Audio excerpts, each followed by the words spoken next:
Hey everyone, welcome to the Royce Reports. I'm your host Royce, and on this channel we discuss a lot of Xbox related news, but I also do dabble in other gaming related topics and reviews. So if you think you might be interested in that, be sure to hit that subscribe button. And today I kind of want to discuss something that was brought to my attention, which is, hey, Xbox has no games, right? And this year has been particularly very bad.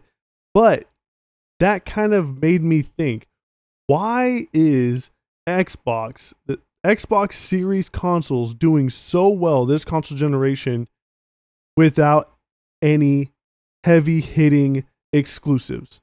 I've actually come up with 5 reasons as to why I think Xbox is doing so well this console generation, and in fact has pretty much done the best that Xbox has ever done ever in its whole entire life cycle. So let's get into why I think that is.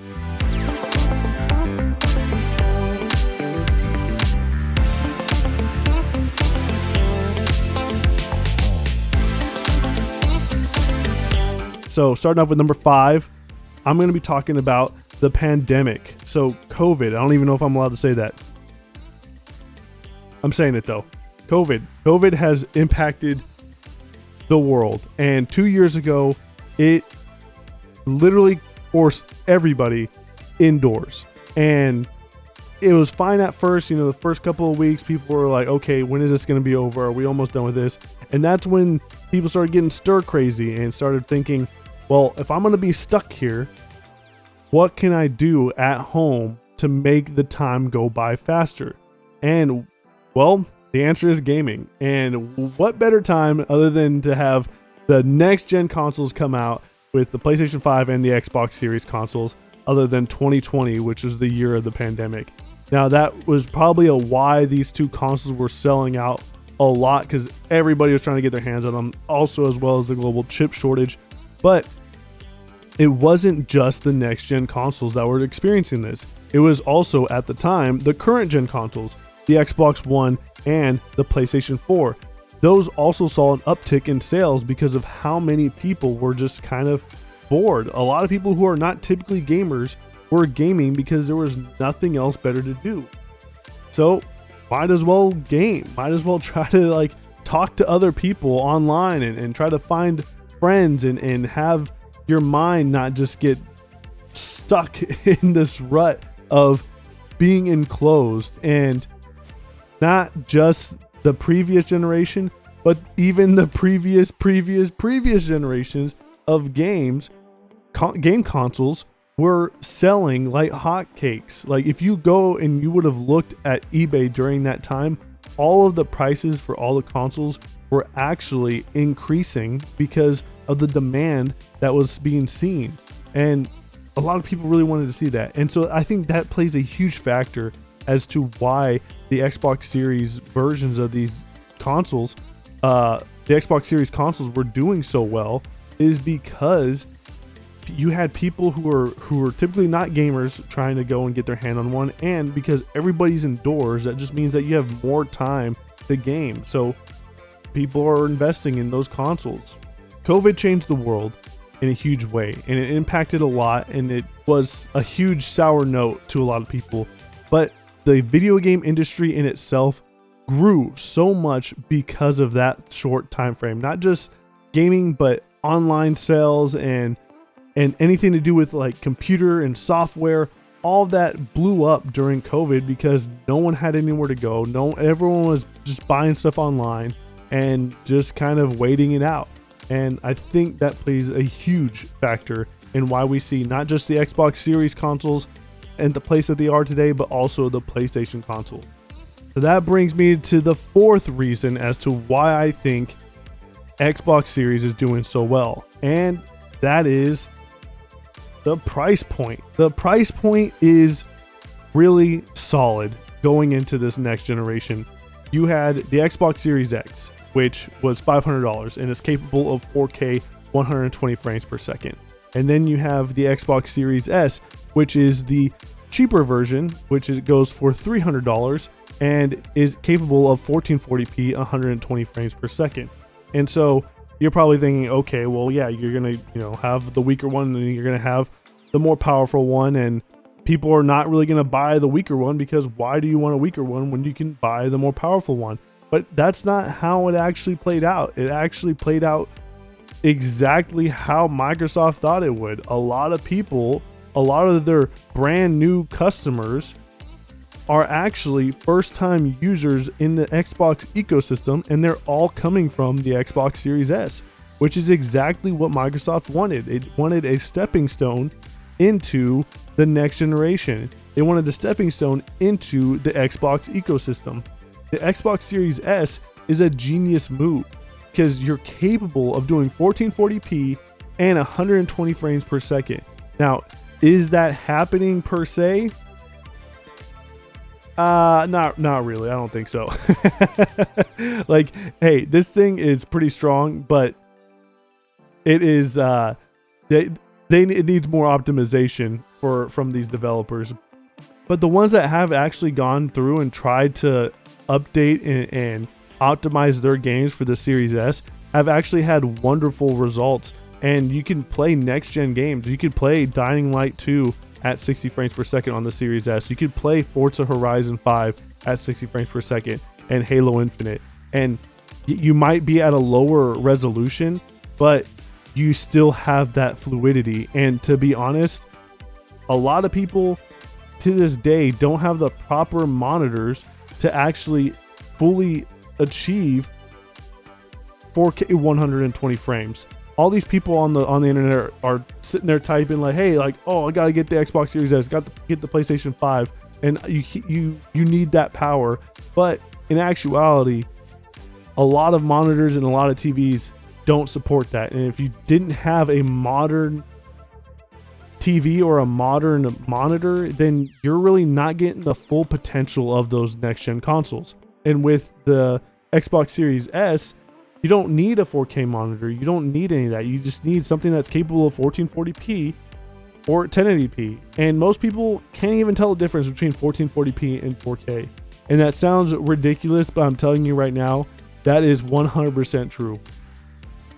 A lot of people, the way that they kind of aren't these, the typical, your general gamer, your casual gamers don't really see that type of stuff. They just kind of want to get into it and get going. And with the Series S being $300, it is a great way to get into the ecosystem, to get into Game Pass, to get into, if you've never had an Xbox, that is the great way to start. And it's also cool for people who are PlayStation 5 owners, who are Sony PlayStation guys, who kind of are interested in maybe some of the Xbox exclusives, and they could hop in with the Xbox Series S and kind of experience that just on that little guy right there. So that brings me to number 3. So number 3, and that is the power and the features of the Xbox Series X and Xbox Series S. So we talked about how the Xbox Series S is kind of the lesser, it's not as powerful as the Series X. So we're going to focus mainly on the Series X in this conversation. But the Series X is a beast. This thing is powerful. And what sucks is that the current games that have been coming out as of lately have not been utilizing or optimizing their games to actually get the full potential of these next gen consoles, both the Xbox Series X and the PlayStation 5. Now, the Xbox Series X, in many tests that have been performed by people like Digital Foundry, usually 90% of the time comes out on top over the PlayStation 5. You'll see a better frame rate, you'll see a higher resolution, and it's also running better frame rates at a higher resolution than what PlayStation 5 is capable of. But I want to also emphasize that the differences between these two consoles is very negligible. Now, you will get a more consistent frame rate with the Xbox Series X, but it's maybe 4 to 8 frames tops. I haven't really seen any major difference between them. Sometimes you will have certain modes on the Xbox Series X actually be unlocked because the Xbox Series X actually supports 1440p, whereas the PlayStation 5 does not. They might have updated it by now. I'm not really too sure on that. But that's it's just a very powerful console. It is something that I am glad that they made it as powerful as they did this generation, so that way you won't really need a mid-gen refresh like they did last generation. But there's not just the power, right? This thing is a powerhouse, of course, but you also have the features that go along with it. You have things like auto HDR, which is implemented on every single title.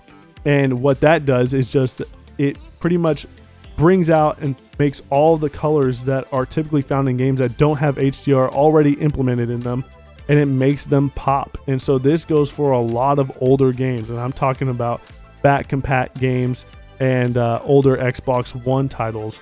And speaking of back compatible, you also have hundreds of backwards compatible games that you can play natively on your Xbox Series X. If you have the disc, you could put it into the Xbox Series X and it will play as if you are playing it on your Xbox 360, or if you're playing it on your Xbox or your Xbox One.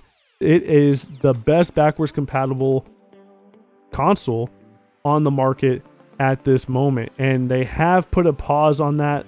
They have said that they have brought everything that they could forward, and that they are always still looking for other ways to continue to bring more, but at the moment they have paused that. But it is a great program, because you have these games that are older running on your current gen console, so that means that they're going to have better frame rates. They're going to have more stable performance than they previously did. Now, it doesn't mean that they're going to all be playing at like 144 frames per second or anything. No, they're going to be playing at the locked frame rate that they currently are. But it's really awesome that they have implemented that back compat, and I use it a lot. I love it. And that also goes into FPS boost. So this allows games to pretty much double their frame rate, and in some cases even quadruple their frame rate, which is crazy. So you could have a game at 30 frames per second now playing at 60 frames per second, or even 120 frames per second. And this goes for games that are not just the Xbox One generation, but the Xbox 360 generation. So you can play games like Fable, Gears of War, Fear, The Witcher, Forza, like all these. There's so many games that you could go and play at a higher frame rate, and that just happens by itself. They created a way for the Xbox to boost these frame rates, so that way you can get a smoother experience on older games. And they've only done a little bit over 100 games, but that work, and the fact that it comes to you for free if you just own the game, is really awesome and much appreciated. And I hope that they could find another method to continue that and utilize it, so that way we could get more. But again, just like the backwards compatible program, they have also stopped the FPS boost program, but that is still there and it's still implemented. And on top of the FPS boost program, they've also had a couple of games, just a handful of games, boosted to 4K as well. So you can play Fallout 3, Fable, Oblivion. You can play those games at 4K 60 on your Xbox Series X. There's a lot of features here. I don't want to sit here all day and talking about all of them, but all of that entices someone to get into the system, because if you are jumping from the 360 over to the Xbox Series X, some of those games are going to carry over, and some of them are going to play better, some are going to feel better, and that's very important to people. Like, that's not, a lot of people like kind of, buy games and just give them away, but there's people who collect these things and are able to still use them further down the line. And I hope that Xbox going forward continues to try to make those efforts to bring back those old games and to ensure that there's always a place to play.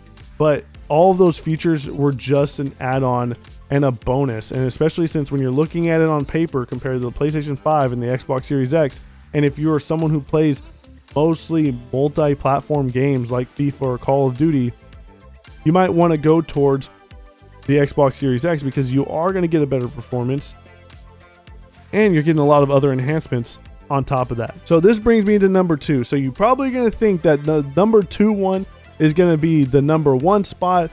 But no, number 2 is actually Game Pass. And you're like probably thinking like, whoa, Game Pass is number 2, so what's number 1? Well, fucking get there, all right? Hold your horses.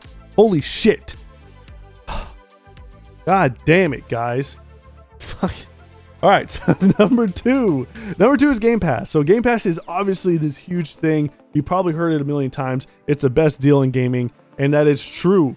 It is true. It is so good that, in fact, other companies are trying to do it themselves, like Sony. Sony has their PlayStation Plus program that they say is not a competitor to Game Pass, but it is. They are trying to be like Game Pass. Is it going to work? I don't think so. But despite that, it is still a good program. But we're talking about Game Pass here. We're not talking about PlayStation Plus. Game Pass. So you pay a monthly fee of $10 or $15 if you want Ultimate, and you get access to over 400 games, and that includes access to games like their first party as well as AAA and a bunch of indie games. And Game Pass in itself is such a great service. I have played so many games that I never would have even touched if it wasn't for Game Pass. And because of Game Pass, I've even played AAA games that I never would have been really involved with because of either time constraints or I just didn't want to take the risk of it. Like Hitman, for example. I love the Hitman game. I absolutely have so much fun trying to find unique ways to assassinate people, and I never would have played that, and I never would have really appreciated what IOI did with the Hitman franchise if it wasn't for Game Pass. And you also have EA Play on top of that. So there is so much involved with Game Pass that it is a beast of its own. And this is why people should be buying an Xbox. If you are new to the ecosystem, and let's say you're just like, I don't know what to do, I don't know how to get into Xbox, let me tell you right now, you go and you buy an Xbox Series S for $300. You then go and you buy Xbox Game Pass Ultimate, and you could buy like maybe 3 months of that, and that's still cheaper than a full price game. And then you immediately hop in and you have 400 games at your disposal, over 400 games at your disposal immediately day one.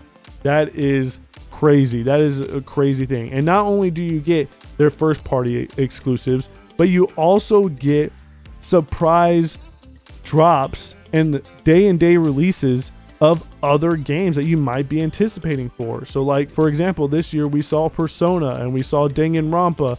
Next year, we're already, the beginning of the year, we're going to be getting Wolong, and there's a bunch of other ones that they showed off that we haven't even gotten yet, like Atomic Heart or Lies of P. These are all games that I'm super excited about, and I get to play them for the price of my subscription. And that's awesome. And if you have that, if you get into the ecosystem, you get the cloud, which is the future of gaming. In my opinion, it's never going to replace a mouse and keyboard or sitting down on your couch and playing with your controller and beating that latency. But for certain games, it is a viable counterpart, and it works amazingly well. So you could take your games on the go. You could go from playing on your couch if you don't have your Xbox, as you left it at your house and you're spending the night at a friend's place or something, you could hop on to the TV. You could play it on a browser. You could play it on your phone. There is so many ways of playing your games, and it's how you want to do it. If you want to play on your PC, you can. If you want to continue where you left off on your Xbox, you can do that. That is wherever you want to do it, and it gives the power to the player, and that is the most important thing, in my opinion. And Game Pass is the gift that keeps on giving. And despite the fact that Xbox didn't have a really strong year this year, I was still had something to play at all times because of Game Pass. They just relentlessly give you stuff for the price of your Game Pass subscription. There's a lot of games I haven't even gotten to play because I'm too busy playing other games. They just nonstop. It is awesome. It is a great tool for you to get into something that you might not have realized that you could have been into, or to just experience really fun little indie titles that they have there, which would never have been on my radar whatsoever. So Game Pass, the cloud, it is all awesome. And I love that. I just love it. Just love it. So the number one thing that I think is why Xbox is doing so well. Obviously you have Game Pass. Obviously you have the power of the console, the price point. All of it is super important. All that is the key to success. But my opinion, the number one reason why Xbox is of acquisitions. That's why. I think, and you're probably like thinking, oh, okay, here we go. Another Xbox fanboy talking about acquisitions. What is Daddy Warbucks going to be buying this time, right? And yeah, you're fucking right. I'm talking about it. The reason why I'm talking about acquisitions is because of how important acquisitions are. They are very important because it shows you, the consumer, it shows you, the guy sitting behind, in that screen, looking at me, watching me. It's pretty much telling you we are all in on gaming. And they have had a steady acquisition rate since 2018. You had all that huge acquisitions of Obsidian, Mojang, Ninja Theory, Double Fine, Playground Games, NXile, all those guys. And then it leads into the big acquisition that no one saw coming of Bethesda Game Studios. Bethesda, the minds behind Elder Scrolls, the minds behind Fallout, the guys that have Doom and Wolfenstein.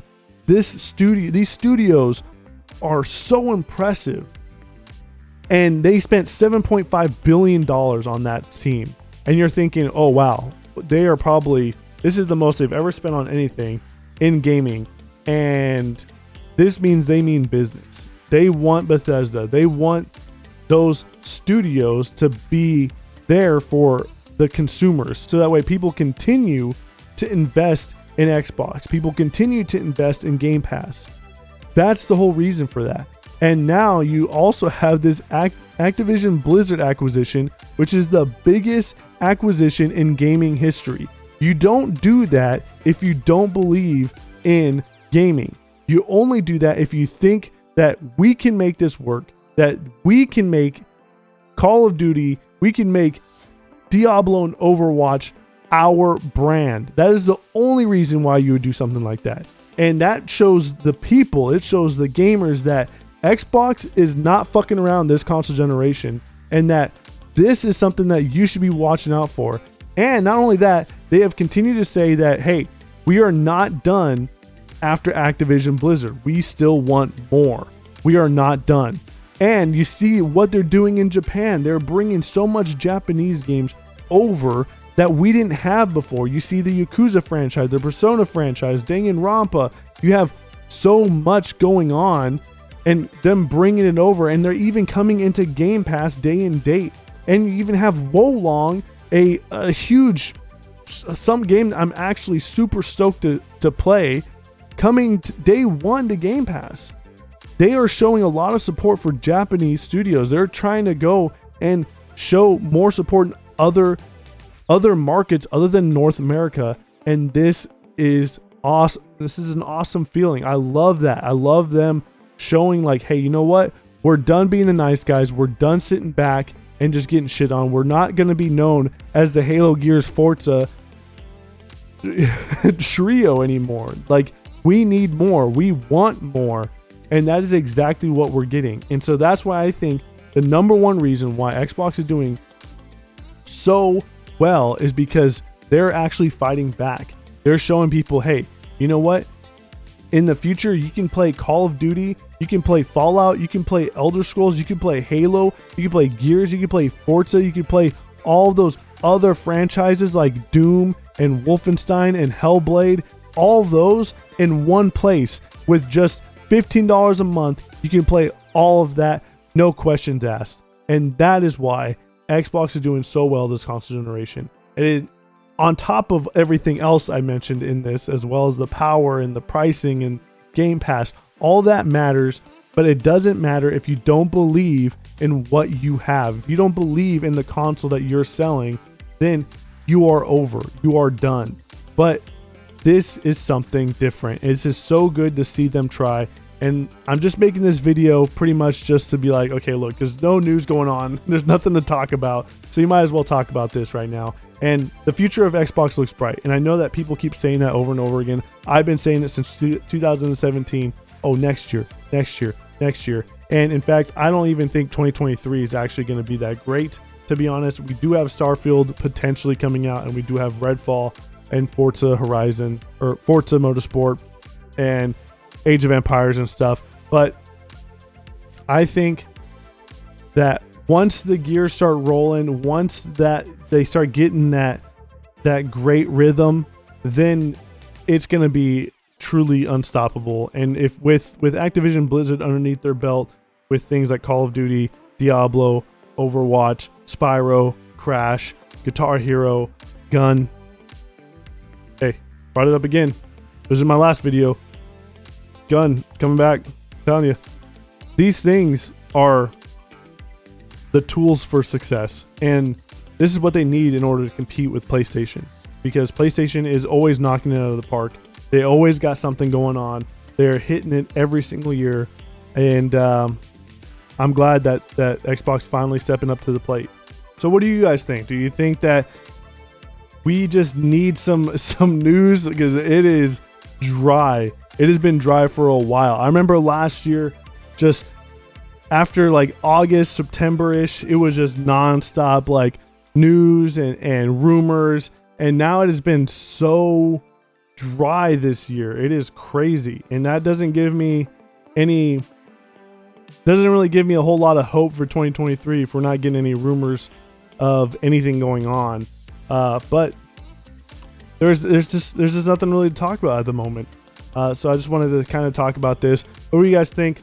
Let me know in the comment section below. Do you think that is there something else that I'm missing, or is there something that you guys think is also a good reason as to why Xbox is so successful this console generation? It's not outperforming PlayStation, of course, but it is not that 2-to-1 that you're seeing like the previous generation. It is neck and neck in some places, and in fact, even in Japan with Xbox just doing extremely well over there. It is crazy to see Xbox do so well despite them not having anything really going on. This console generation has been really slow, but you know, Xbox really needs to get together. They really need to have a strong 2023, or else I feel like they're going to lose their footing a lot, and I think people are going to get really, really tired, especially people who are brand new to the system. I think they're the ones who are going to be the ones that leave. You know, I've been doing this. I've been an Xbox fan for the past 21 years. So since I was like 6. So, you know, I've been there. I've been through I could roll through the punches. It's the new people that you got to worry about. But let me know what you guys think in the comment section below. I appreciate you for stopping by, and remember to hit that subscribe button. I'd really appreciate it. I'm trying to get to 100 subscribers by the end of the year. Hopefully that'd be really awesome. I love how much I have right now. I think it's cool that you guys want to listen to what I have to say. So thank you. And I hope you guys have a great holiday season, and remember, take it easy.